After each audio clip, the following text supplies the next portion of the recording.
Pastor ഇന്ന് വൈകിട്ട് എനിക്ക് ഒരു മീറ്റിംഗ് ഉണ്ടെന്ന്. ഹാർട്ട് അറ്റാക്ക് വന്ന് പടച്ചുകൊണ്ട് കിടക്കുന്ന ഞാൻ പറയാം, ഒരു മീറ്റിംഗ് ഉണ്ട്. അപ്പോൾ ആദ്യത്തെ ഇതൊന്ന് ശ്വാസം നേരെ വീണ് കിട്ടിയപ്പം ആംബുലൻസിലോട്ട് കയറി അടുത്ത ഹോസ്പിറ്റലിലോട്ട് കൊണ്ടുപോകാം. ആംബുലൻസിലേക്ക് കൂടെ തെള്ളിക്കൊണ്ട് പോകുമ്പോൾ ഞാൻ ജോജിയോട് പറഞ്ഞു, ജോജി ഇന്ന് രാത്രി എനിക്കൊരു മീറ്റിംഗ് ഉണ്ടെന്നുള്ളത്. ജോജി പിന്നെ പറഞ്ഞ് കളിയാക്കും. കുറച്ച് ദിവസം കഴിഞ്ഞപ്പോഴേ ജോജി വൈകിട്ട് അവരെ വിളിച്ചപ്പോൾ പറയാ, ഭീമോനച്ചൻ പാസ്റ്റർ കാർഡിയാക്ക് അറസ്റ്റ് വന്ന് ഹോസ്പിറ്റലായെന്ന് ഞങ്ങൾ അറിഞ്ഞു. അന്നേരം തന്നെ ഞങ്ങൾ വേറെ ആളെ ആക്കിയെന്ന്. അന്നേരം തന്നെ സാറേ മനസ്സിലായോ? ഹാർട്ട് അറ്റാക്ക് ഒന്ന് പിടയുമ്പോൾ ഞാൻ വൈകിട്ടത്തെ മീറ്റിംഗാ. അവർ പറഞ്ഞു ഞങ്ങൾ വേറെ ആളെ ആക്കിയെന്ന്.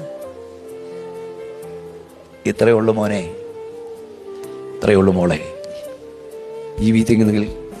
ജീവിക്കുന്നെങ്കിൽ കർത്താവിനായി ജീവിക്കണം. ഉയർത്തുന്നെങ്കിൽ കർത്താവിനെ ഉയർത്തണം. നിന്റെ അവകാശത്തിന് പങ്കുവച്ചവൻ കടന്നു കളയില്ല. നിന്റെ അവകാശത്തിന് പങ്കവൻ പറ്റിയിട്ടുണ്ടെങ്കിൽ പാനപാത്രത്തിന്റെ പങ്കുവൻ പറ്റും. കൈയൊന്നുയർത്തി ശക്തിയോടെ ദൈവത്തിന് സ്തോത്രം.